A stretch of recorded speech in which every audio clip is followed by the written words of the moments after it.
Welcome to the Naturally Healthy Pets podcast. Let's get to it. Hello, everyone. I'm Dr. Judy Morgan, your host of the Naturally Healthy Pets podcast. Today, we are going to talk about holistic dog rescues. And we have worked with quite a few holistic dog rescues over the years, particularly during our Cyber Week when we work with rescues and donate to them. And so this is something that is near and dear to my heart. I've done a lot of work in the rescue world, and certainly anything we can do to come at rescue from a more holistic standpoint, we know that our pets have a better outcome and a better chance for a long, healthy, vital life when we get away from the chemical world that unfortunately we all live in. So my guest today is Amanda Joe. Amanda, welcome. Thank you for being here. Hello. I'm so excited to be here. Great. So besides giving them a second chance at life, Amanda Joe works hard to heal dogs from the inside out using a holistic approach. She advocates for her dogs to eat a fresh, healthy diet, for annual titer testing instead of routine vaccinations, and for always opting for a more natural solution to things like fleas or ticks, heartworm prevention, and more. She offers a wide variety of more holistic products in her partner business, Organic Bunny. So before we came on air, we were talking about where these dogs are and what the shelters are and who she's working with. So Amanda Joe, if you could give us a little bit of that background, because it's pretty fascinating the way you're doing this. Yeah, so I was just a regular person. I was on Instagram and I saw a video of a golden retriever being boiled alive. And I had 2 Goldens at the time from breeders. I just didn't understand this problem was even real. I rolled over to my husband and we're like, we're starting a dog rescue. So I've had to just learn on the fly. It wasn't something that I planned for months and months and years. I just saw a problem and I couldn't look away. So yeah, it was in China that I saw the video. So you can imagine that's pretty hard. We figured out a way to set up a team. We have partners that live there, so that helps a ton. So we focus mostly in China and then South Korea, but we've recently moved to a lot of local dogs too. So we save dogs. We've saved dogs from Chile. We've saved dogs worldwide. So we're just happy to help. And I absolutely love your content. It's helped our dogs so much. So it's just exciting to be here today.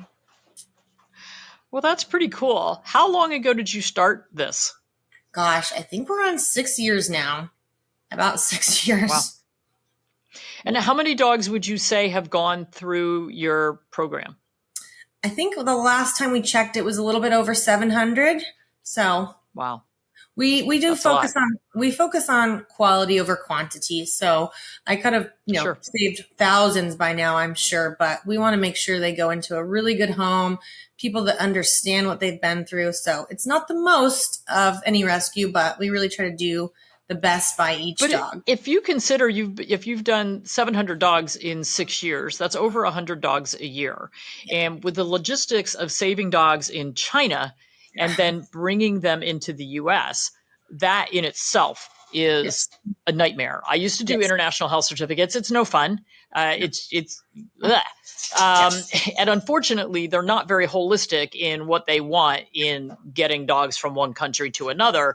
So it just, when you're trying to do everything more naturally, it throws this little monkey wrench into it. That's just exactly. And so explain the parameters for dog ownership in China, not nationwide, countrywide, but certainly in some cities, because I found that to be fascinating. Yeah, so a lot of people are like, where are you getting all these golden retrievers? Well, people love golden retrievers there, just like we do here. They're a popular breed. The problem is China has very small houses. They don't realize these dogs are going to be huge. Hyper dogs. They're also illegal in a lot of parts of China. So in Beijing, for example, you cannot own a dog over your knee. The police can take the dog, kill the dog. So it gets these dogs into some really bad situations when they're either just too big for their house or the police will come and take them, seize them. So we try to do our best. They don't have animal shelters really like we do here. So these dogs have no help. And so people always ask, why China? Well, these dogs don't have help. So that's kind of why we started there. And do you bring in other breeds other than golden retrievers? Yes. Pretty much It any just breed started with them. you can think of. There's a lot of Goldens in China just because the breed's so popular. South Korea, we do a lot of the smaller dogs, the Pomeranians, the Maltese. They have tons of puppy mills there. They get rated. We work with local groups there. So you can get, a toy Pomeranian the same way from a breeder, but it's a rescue because it was saved from a really bad condition. Amazing. It's hard enough to start a rescue here in the country, but doing things from thousands of miles away. So certainly you must have some good people on the ground. Yep.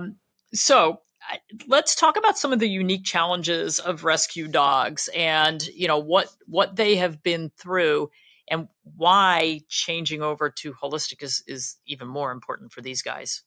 Yeah, it's extra important from the dogs from China because, as we know, their air pollution there is terrible. The tap water is a really big problem. The kibble they do, not only is it bad kibble, but it's fake kibble. So these people will knock off kibble like Purina. It will be fake Purina. So you can imagine how the quality just drops even lower. We'll have dogs that wasn't good to start with. We'll have dogs just literally fall over and die. It's terrifying. So when they get here, we do our best to work with the holistic vets. All of our adopters get 24/7 support, access to our holistic vets. We really hit home on, like you said, the get them off the kibble immediately.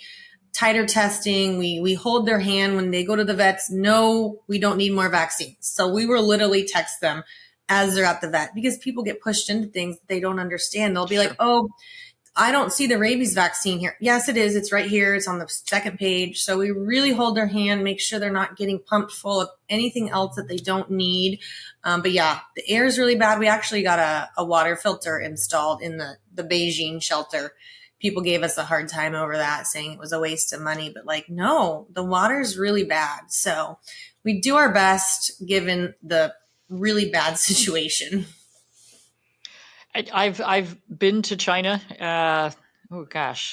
Quite a few years ago, maybe 2012, to study acupuncture, and we were there for 2 weeks. And I can attest to the poor air quality, and just sanitation quality, particularly in the cities. It is, it's. I don't know how people live there, frankly. It's pretty atrocious in some areas. So I can imagine, especially for the street dogs who, Lord knows what they're being exposed to.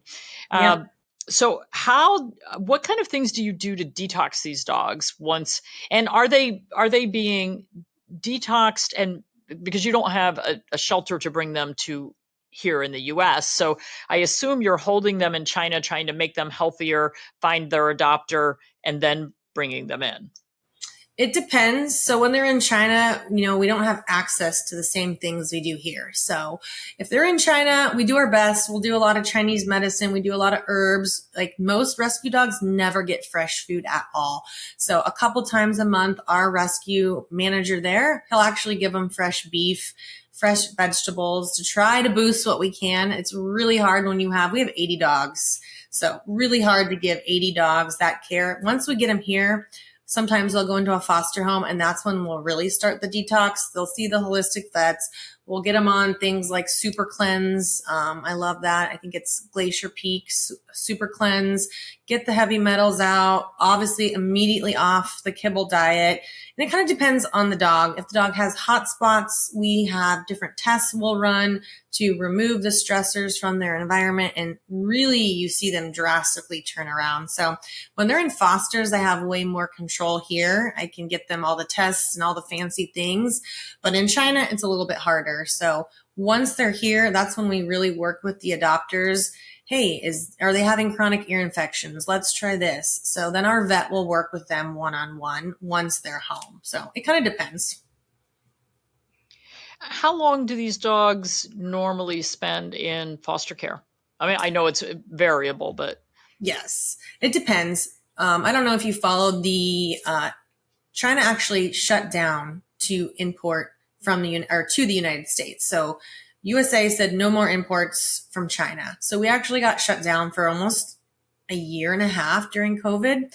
And now the whole system's messed up. So now you have to vaccinate them for rabies there. Then they fly over again. You have to vaccinate them again. So that whole system got really messed up. So we've had dogs stuck in China we just posted a dog yesterday that's been with us all 5 years of his life. So we can't really find flights. Flights are really hard. We used to send them cargo. Cargo used to be 4,000. Now it's 12,000. So these dogs are really stuck. So I think we found one flight coming up here for a dog that's been adopted since July. So it depends. I stopped taking dogs in China because of this. They're just sitting at our safe house. They're happy and they have a home, but it's really been hard after COVID and all the lockdowns and the flights disrupted. So yeah, if they're here with us, it depends on the breed. If it's a golden retriever and it's cute, it will be adopted within a week. If it's a German shepherd that maybe has some reactivity, which I have 2 right now, those take longer. So it unfortunately does depend on the dog, the breed, what help they need. So it can be anywhere from a week to 5 years, depending on the situation. Sadly, yes. And I think there were just recently more changes in imports for dogs, and they certainly don't make it easy. And I sort of get it because there's enough dogs languishing in shelters in this country that need help. It's sort of like maybe we should help what we have here before we're, broadening out even from there. But the dogs are definitely at higher risk in some of these other countries for sure. The way I see that though is a lot of people are not open to rescuing. Like they won't. And so the way I thought is, hey, if I can get someone to rescue a golden retriever, it's kind of like a gateway. Like then they understand rescue. So I do get it. And we do help dogs locally. And I 100% agree. But there's some people out there that are never going to rescue. They're never going to rescue the German shepherd. So the golden retriever was kind of like my way to say, hey, there's still ways to help animals that you probably were going to buy. And then I really work to change their mindset to not just limit their help to Goldens. So I think once they get that dog home, they understand like, wow, it touches their heart, and then they are going to change their mind. And maybe they're going to be more open to a dog in a shelter here. Yep, that would be amazing. We need to take a quick break to hear from our sponsors. Stay tuned. We'll be right back. Do you understand the results of your pet's lab work? Well, Dr. Judy makes it easy with her Understanding and Interpreting Lab Values course that will help you figure out the puzzling language of diagnostics when it comes to results like the CBC, chemistry screen, urinalysis, and endocrine testing. Perfect for either the veterinary professional looking to learn from a true expert or the dedicated pet parent wanting to have more tools in their toolbox to better advocate for their pet. Podcast listeners get to take advantage of a 20% discount when using the promo code PODCAST56 at checkout on drjudyu.com. Do you have a senior dog in your family? Why not help to support their physical and mental well-being by giving them our natural Dr. Judy Senior Formula? Recommended for all breeds to support healthy joints, cognitive function, cardiovascular health, and help reduce the negative effects of stress. For optimum health, order yours today on drjudymorgan.com and save 10% off with code PODCAST56. Welcome back. I'm Dr. Judy Morgan, and this is the Naturally Healthy Pets podcast. My guest today, Amanda Joe, runs a really unique rescue operation for dogs, mostly golden retrievers from China, but other breeds and from other areas as well.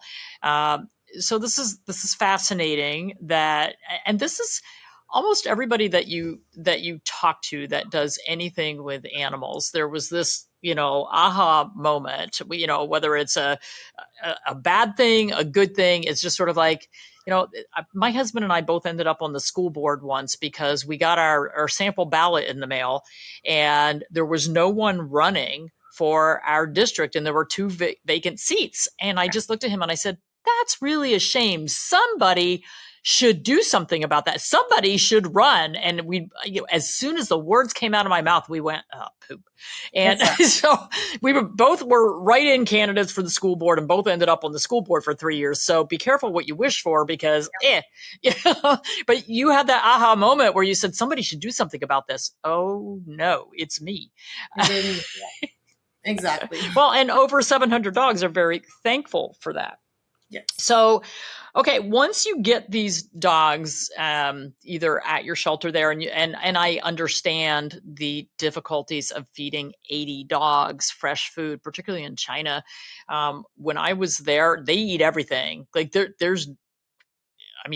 we went and climbed Mount Hua, and there was no wildlife. It had all been, like, everything is eaten. A lot of mouths to feed. And so I understand the difficulties of that. And the prices that you're quoting for flying these dogs over are astronomical.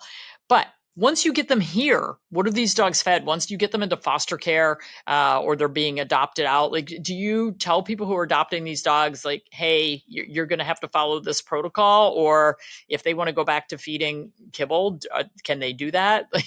Yeah, I wish I could regulate that. We're already really, really, really strict with the mindset we look for. So we don't let people choose their dog, which is also unique. We get to know your home and we compare it to our dogs. We get to know your dogs, and if you have children. And so we look at our dogs, your environment, and we match you with the dog. So right out the gate, most people are not open to that. So we've had probably 17,000 applications, and we've only approved 700. So we eliminate a lot of people because we're looking for people that want to help. We don't want to appeal to the people that just want a cute dog, because the second that dog has behavioral issues, health issues, back the dog's going to go. We actually didn't have a single surrender this year. And last year we had one. The year before we had 0. So if you know anything about rescue, that's unheard of. Most dogs are a revolving door.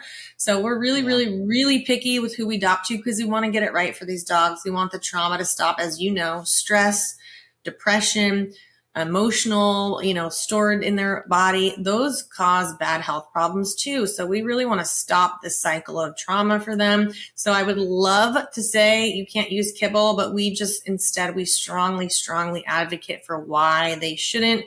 We tell them all the things. Hey, this has links to cancer. Hey, it's sugar. Hey, it's inflammatory. It grows mold. We tell them all the things. So I do my absolute best to get them, but I understand people run into budget issues down the road. So we do our best to promote it. We give them a lot of discount codes, different fresh food brands, or better options. So we try to do our best to educate, and then we do leave it up to them. I would love to regulate that, but I think I would eliminate whoever we had left. Yeah, I only know off the top of my head of one rescue adoption group that their rule is you have to feed raw. Wow. I've opened their mind up to gently cooked. They're actually doing a feeding trial with us right now on gently cooked formulation. And monitoring the dogs very closely and doing comparisons. So it would be great if we could get everyone. My thing is just whole food diets instead of highly processed food. So whether it's raw, whether it's gently cooked, I'm fine with home prepared, as long as you are at least making a really, really good attempt to make sure that you have all the vitamins and minerals and necessary nutrients that are needed. So, I think there's a lot of ways that we can come at it. And kibble definitely comes in different stratas. We have bottom of the barrel all the way up to, there's actually one that I would consider feeding my dogs. And a lot of people like kind of the baked or air dried foods now, which have the convenience of the kibble, but they're still a very different level. So I think that's great. And you're right. I mean, sometimes if you make things too restrictive, then you don't get the home for the dog. But this, you matching the dog, is, again, very, very unique. Yes. We get a lot of hate over it. People don't get what they want, so they get very mad. But it's what's best for the dog. And that's kind of our motto with everything. What's best for the animal, that's what we're going to do.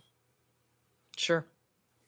So how do you, I I'm guessing that the funding for this comes from donations?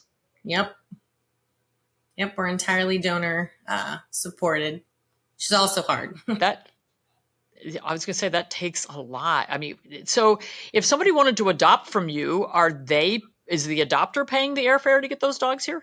No, nope. We use all donations. We have a very low cost considering all we do. So our big dogs, like a golden's only $850, which I think is great. I've seen a lot of other groups adopt a golden for $4,000. So people doing similar work to us, their prices are about $4,000.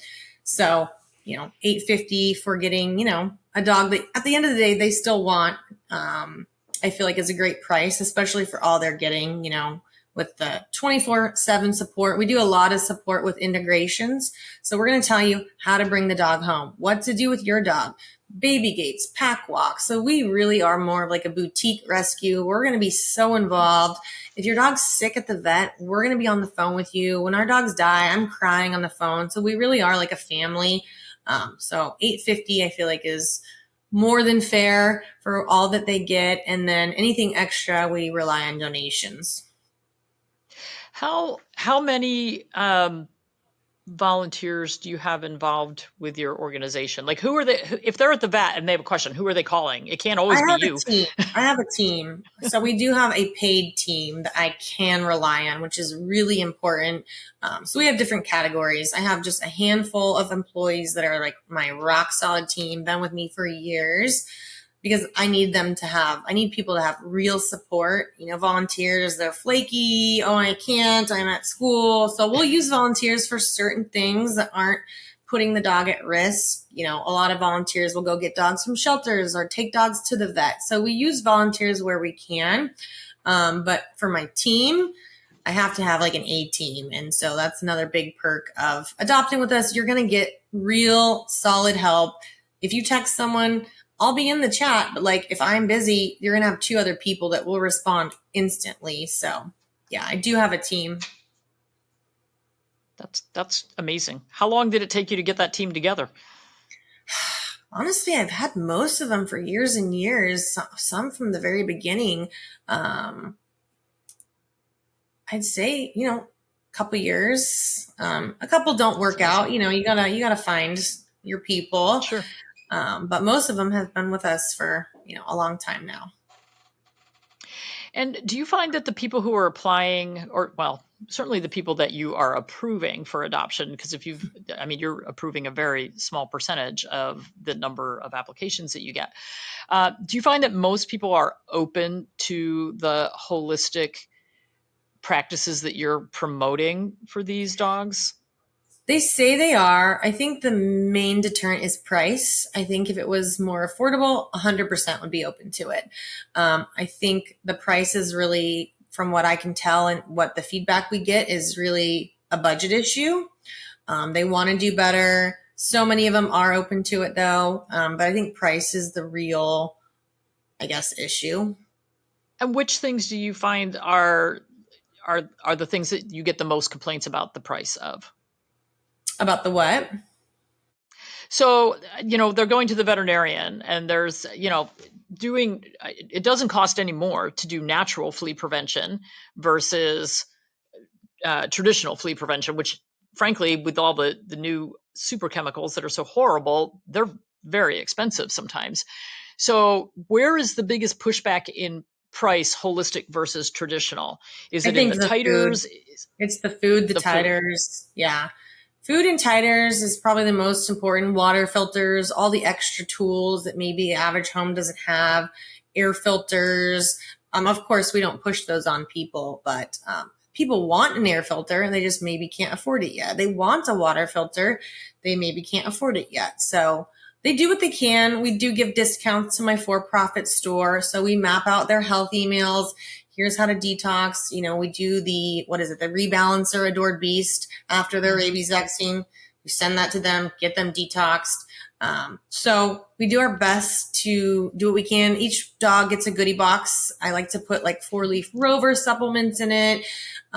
So we do our best to give them healthy things, but I think it's definitely the price. Good quality supplements, cost a lot more than China cheap, lab made synthetic vitamin supplements. So it's just the little things. Sure. The quality just costs a little bit more. Yeah. Yeah. And I do get, complaints from people about food being more, but, what you save in health problems and veterinary bills, I think once people kind of go that route and get away from all the synthetics and the processed things and get away from all the chemicals and get away from the over-vaccination, then they find that they're not at the veterinary office every month with a new health issue. So I think once people kind of move into that space and see the difference it makes just in, health, vitality, longevity, attitude, everything, the energy level of their pets, I think that they see such a huge difference.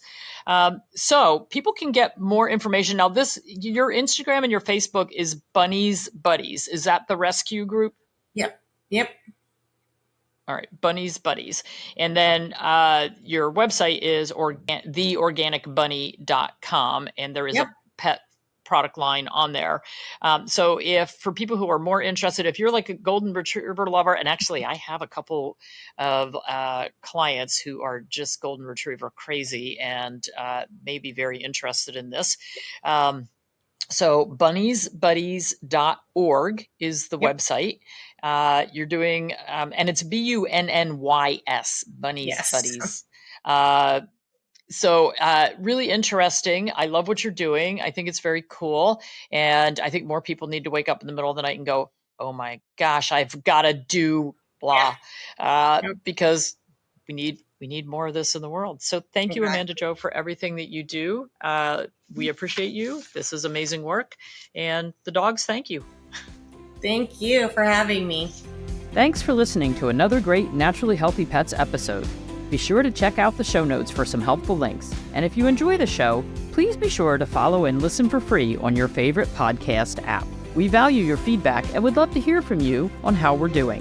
Visit drjudymorgan.com for healthy product recommendations, comprehensive courses, upcoming events, and other fantastic resources. Until next time, keep giving your pet the vibrant life they deserve. The purpose of this podcast is to educate and to inform. It is no substitute for professional care by a veterinarian, licensed nutritionist, or other qualified professional. You're encouraged to do your own research and should not rely on this information as professional medical advice, diagnosis, or treatment. Dr. Judy and her guests express their own views, experience, and conclusions. Dr. Judy Morgan's Naturally Healthy Pets neither endorses or opposes any particular view discussed here.